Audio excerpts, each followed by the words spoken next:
Saya akan bacakan kebenaran firman Tuhan yang terambil dari Yosua 24 ayat 1 sampai 33. Beginilah pembacaan firman Tuhan. Kemudian Yosua mengumpulkan semua suku orang Israel di Sikem.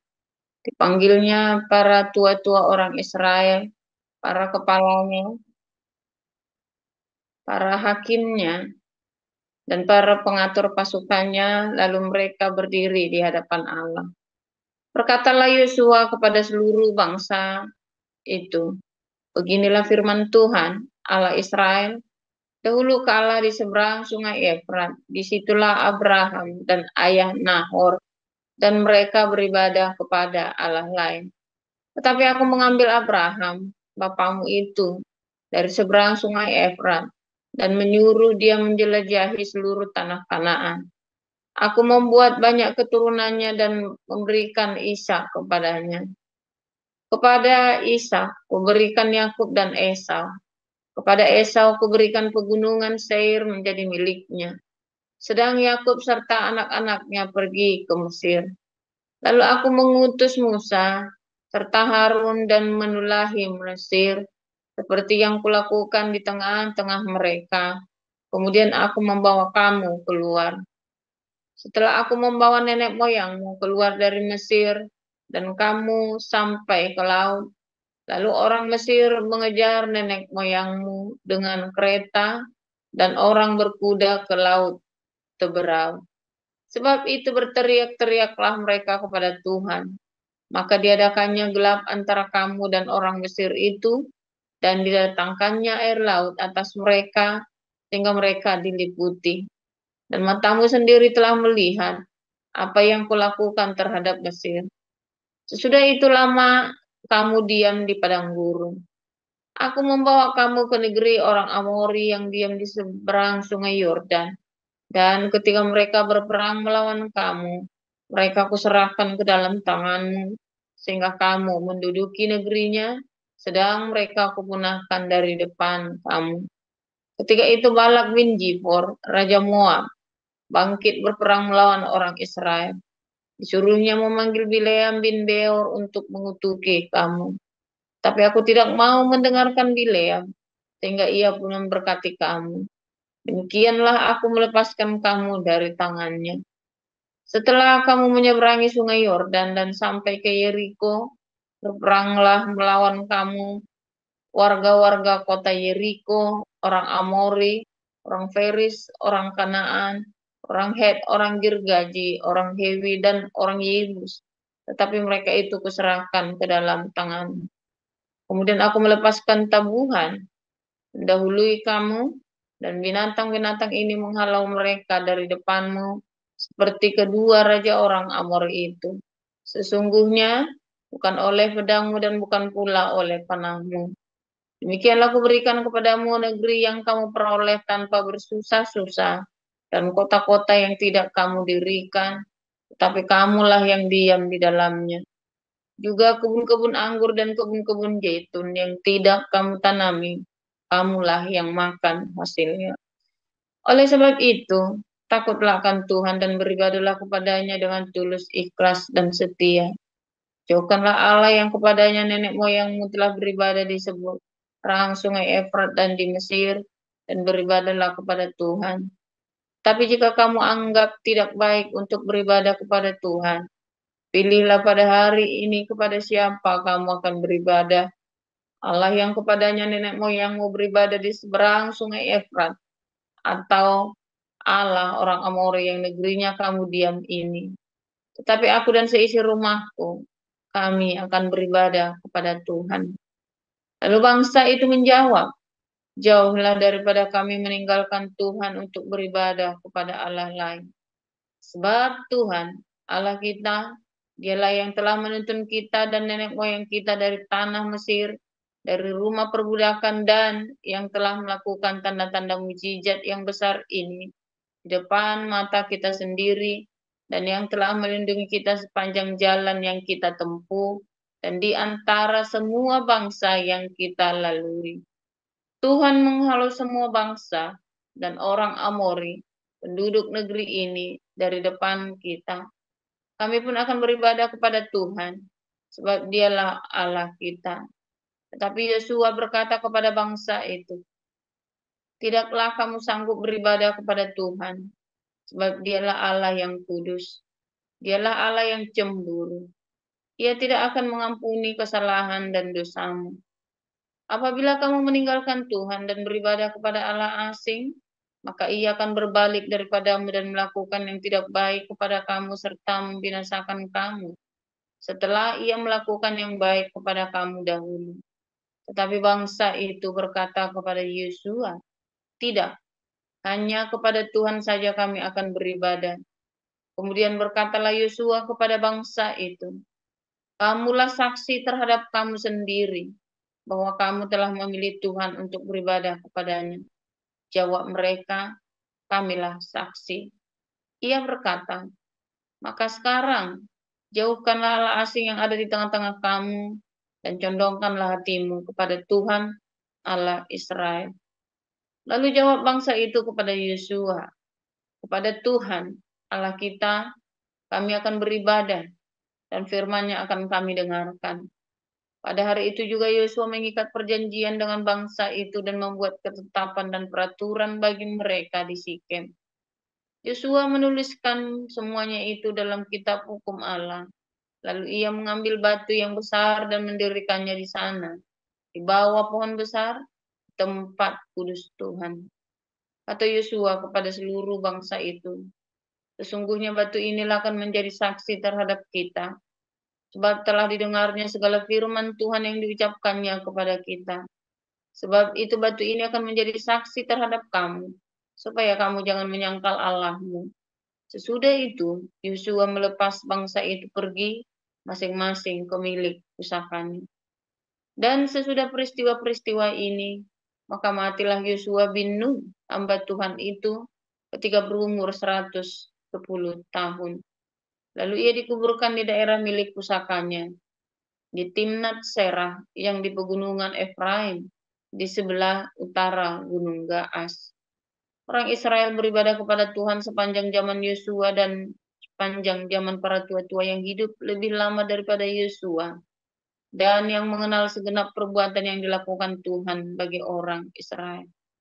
Tulang-tulang Yusuf yang dibawa orang Israel dari Mesir, kuburkan mereka di Sikem, di tanah milik yang dibeli Yakub dengan harga 100 pesita dari anak-anak Hemor, bapa Sikem, dan yang ditentukan bagi Bani Yusuf menjadi milik pusaka mereka. Juga Eleazar bin Harun mati, dan dia dikuburkan di bukit yang diberikan kepada Pinehas, anaknya itu, di pegunungan Efraim. Demikian. Di dalam hukum Taurat, Ibrani pasal 10 ayat 1, di dalam hukum Taurat hanya terdapat bayangan saja dari keselamatan yang akan datang, dan bukan hakikat dari keselamatan itu sendiri. Karena itu, dengan korban yang sama, yang setiap tahun terus-menerus dipersembahkan, hukum Taurat tidak mungkin menyempurnakan mereka yang datang mengambil bagian di dalamnya. Sebab jika hal itu mungkin, pasti orang tidak mempersembahkan korban lagi. Sebab mereka yang melakukan ibadah itu tidak sadar lagi akan dosa setelah disucikan sekali untuk selama-lamanya. Tetapi justru oleh korban-korban itu, setiap tahun orang diperingatkan akan adanya dosa. Sebab tidak mungkin darah lembu jantan atau darah domba jantan menghapus dosa. Karena itu, ketika ia masuk ke dunia, ia berkata, korban dan persembahan tidak engkau kehendaki, tetapi engkau telah menyediakan tubuh bagiku. Kepada korban bakaran dan korban penghapus dosa, engkau tidak berkenan. Lalu aku berkata, sungguh, aku datang dalam gulungan kitab, ada tertulis tentang aku untuk melakukan kehendak-Mu, ya Allahku. Di atas ia berkata, korban dan persembahan korban bakaran dan korban penghapus dosa tidak engkau kehendaki, dan engkau tidak berkenan kepadanya, meskipun dipersembahkan menurut hukum Taurat.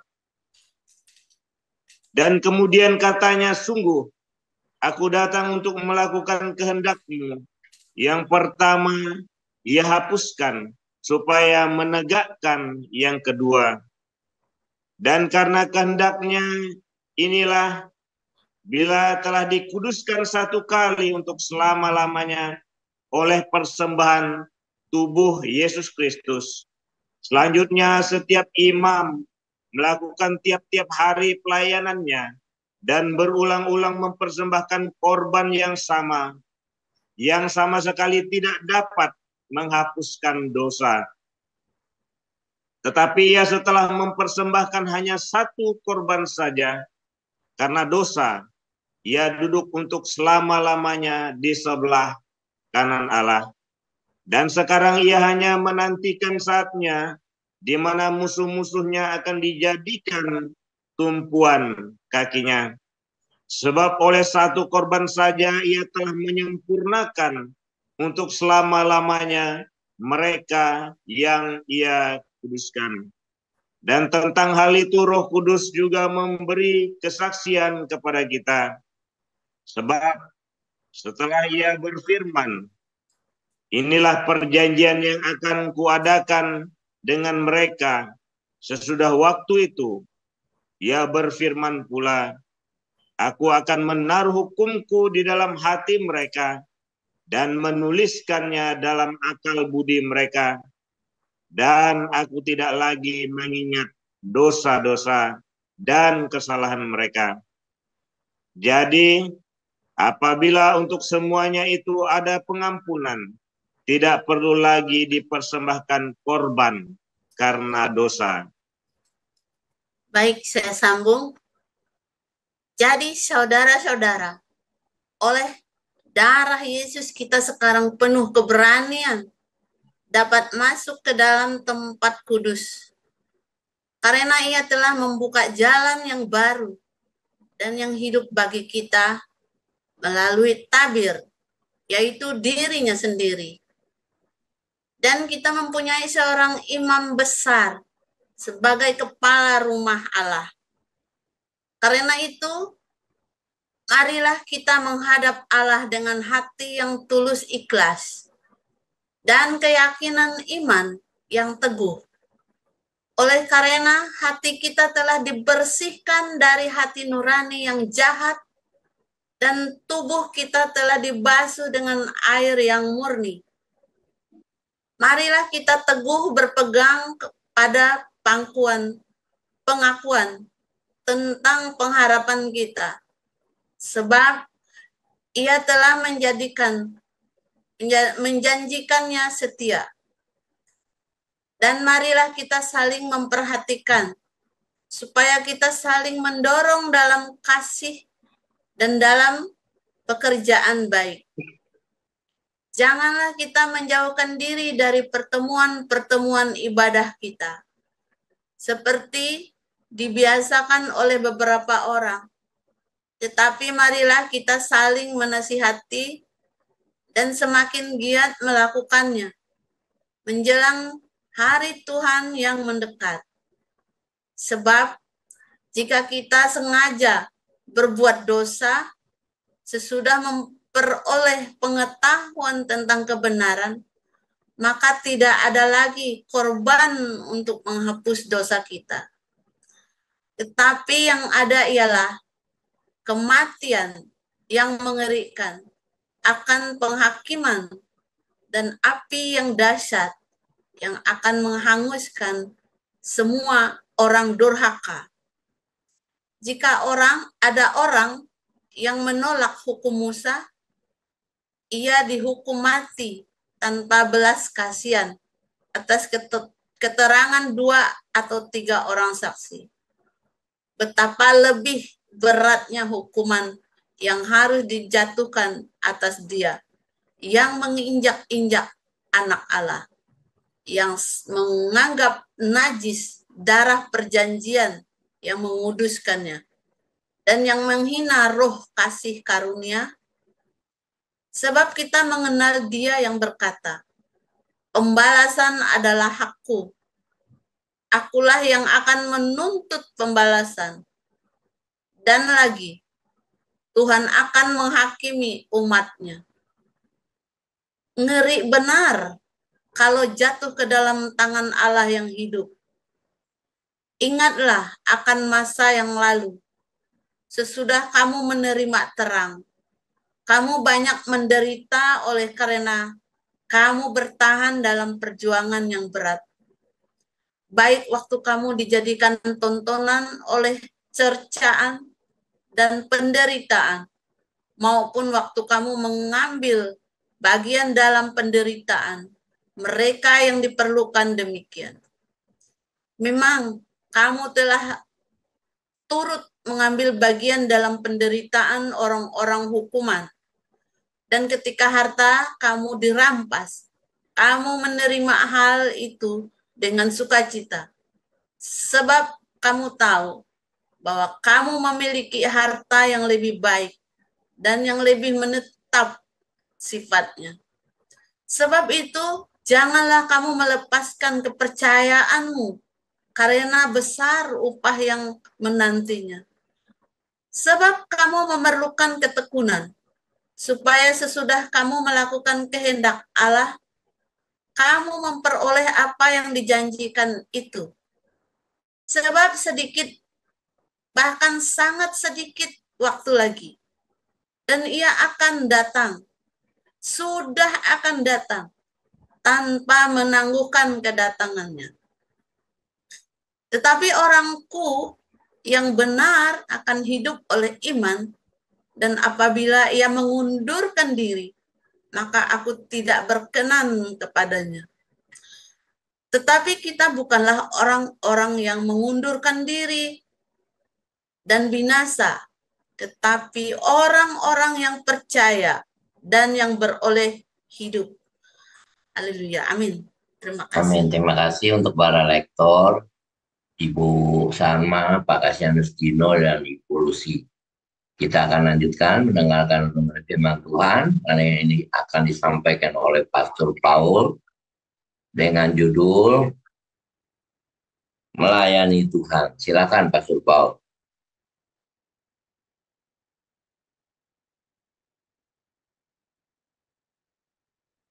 Silakan Pastor Paul.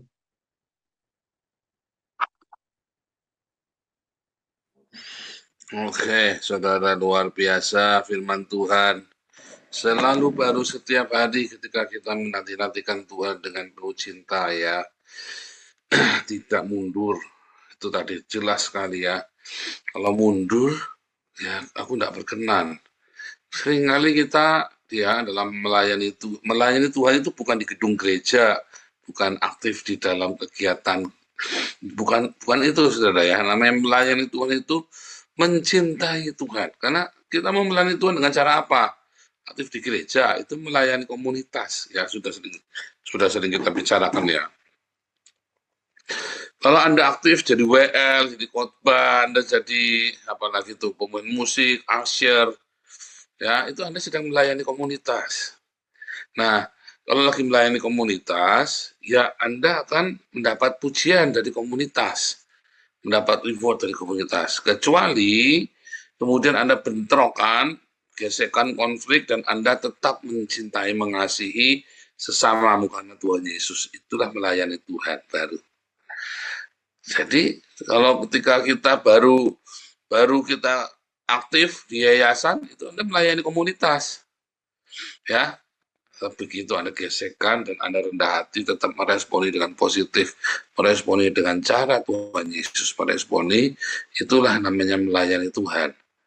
Ketika kamu melakukan kebaikan kepada orang yang paling hina dalam hidupmu, kamu melakukannya untuk aku, kata Tuhan Yesus. Ya, Matius 25 ya. Itu yang dimaksud seperti itu.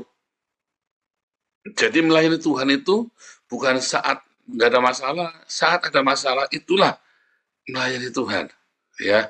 Dan kamu mundur, maka ya berarti nggak melayani Tuhan. Jadi selama ini kamu melayani komunitas saja, ya. Yang memujimu ya komunitas, pemimpin komunitas, para aktivis yang lain. Nah, melayani Tuhan itu ketika kamu mengalami masa-masa kesesakan, masa-masa konflik, dan kamu meresponinya dengan positif. Itu yang namanya melayani Tuhan. Kalau cuma aktif gereja, senang saudara ya jadi WL, apalagi lampunya selalu hijau kuning, ya merah kuning hijau menyorot. Ya semua juga mau saudara ya. Dan dimuliakan, tepuk tangan. Wah, seneng saudara semuanya. Saya nih suka upload di Facebook. Wah, terus pada like. Saya seneng saudara ya. Wah, kan begitu kan? Wah, bagus, hebat, puji Tuhan, haleluya, diberkatilah Pastor Paul. Wah, itu bukan melayani Tuhan. Saya sedang melayani komunitas dan komunitas memuji saya senang. Ya, tetapi begitu ada yang wah kurang ajar nih Pastor Paul ini begini, wah, ya kan, difitnah saya, duitnya dimakan sendirian. Terus saya tetap responi dengan positif, bukannya malah kurang ajar kamu fitnah saya kutuk kamu jadi kodok di dalam celana dalam. Wah, itu namanya bukan melayani Tuhan. Itu saudara ya, melayani Tuhan ketika ada konflik dalam hidup kita, ya di dalam komunitas, dan kita tetap meresponi dengan penuh cinta, dengan positif. Dan kalau kita bisa memberkati musuh-musuh, orang-orang yang berkonflik dengan kita, tapi begitu kita malah ikut hanyut di dalam konflik, dan kita malah ikut mencaci maki, ya berarti kita tidak melayani Tuhan. Apalagi terus Anda mundur, Anda hilang lenyap dari komunitas. Nah, itu yang dimaksud ya. Kalau orang melayani Tuhan lalu mundur, dia tidak melayani Tuhan, dia sedang melayani dirinya sendiri. Karena apa? Dia puas ketika dia melayani dan orang merespek sama dia. Begitu tidak sesuai dengan harapkan, dia minggir, mundur. Karena apa saudara? Ya, karena selama ini dia melayani dirinya sendiri. Ya kan? Dia mencari kepuasan dalam dirinya sendiri. Tadi kan terjadi, banyak ya. Orang pelayang, sudah khotbah segala macam lah, tiba-tiba hilang, gara-gara gesekan. Ya kan? Gara-gara gesekan, gara-gara konflik, mutung. Nah, orang-orang yang mutungan ini adalah orang-orang yang melayani dirinya sendiri. Dia tidak melayani Tuhan, saudara. Ya, apalagi kemudian orang ini ada ya, mutung terus murtad. Ya, mutung terus murtad. Banyak ini Kristen itu kan. Ini Kristen, terus siapa itu, ya para mualaf itu kan mutung terus murtad. Selama ini dia tidak melayani Tuhan, selama ini dia hanya mencari kepuasan dirinya sendiri. Begitu ada kecentok, ada konflik, dia bukan cuma mutung, dia murtad dan dia mencaci maki komunitasnya, saudara. Ya kan? Wah, itu lebih mengerikan lagi ya, saudara ya. Mutung terus murtad, mutung terus mencaci maki komunitas yang lamanya. Ya, banyak orang berkonflik di komunitas kita berkonflik, konfliknya bukan sama saya, sama orang lain. Dia keluar, dia yang dicaci maki saya, saudara. Saya sampai bingung loh. Sebentar, kamu ini konflik kan bukan sama saya kan? Tapi keluar dia caci maki saya sampai bingung. Ya sudahlah, biarin saja lah gimana lah. Dan saya melayani Tuhan. Biarin saja. Tapi kalau dia sudah murtad nyebrang ke Islam, ya sudah, dia bukan teman saya, bukan salah paham. Berarti kamu memang sudah diniatin. Kalau kamu cuma mencaci maki saya, ya sudah. Tapi begitu dia sudah nyebrang ke Islam, kamu sudah bukan teman saya lagi, saudara. Itu bukan salah paham. Berarti kamu memang niat mau mencelakakan. Kalau selama dia masih Kristen, ya sudahlah, biarin saja. Gitu, saudara ya. Jadi seringkali kita apa, saudara? Kita itu bukan melayani Tuhan, seringkali justru kita melayani diri sendiri. Yang semua pekerjaan kita, kemarin ya kita belajar, semua pekerjaan kita nanti akan diuji 1 Korintus 3. Entah itu terbuat dari jerami, dari kayu, dari emas. Itu dibakar, bukan nanti, bukan purgatori, bukan nanti kalau udah mati, sekarang masih hidup. Semua pekerjaan kita itu akan dibakar dengan api, saudara. Supaya tahu, supaya kita bisa memperbaikinya. Ya, sekarang, ternyata pekerjaanku cuma dari jerami, konflik dikit langsung berlenyap. Oh, berarti selama ini kamu tidak melayani Tuhan.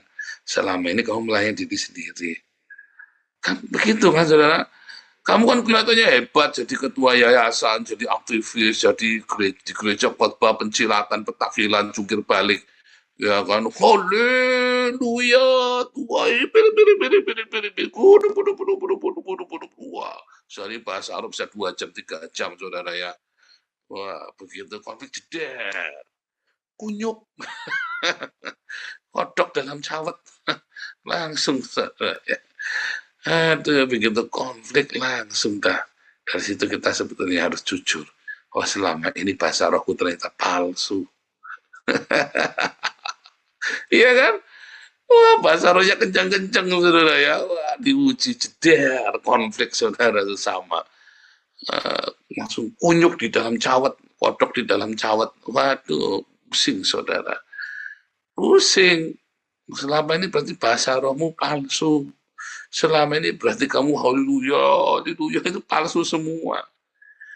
Aduh, orang-orang yang kelihatannya saleh itu tadi beragama. Kamu tidak boleh begitu, anak Tuhan tidak boleh marah. Tapi kamu mutung, saudara. Anak Tuhan tidak boleh ngomong begitu. Itu anak Tuhan harus ngomongnya harus yang lembut, lemah lembut. Iya, tapi kamu mutung.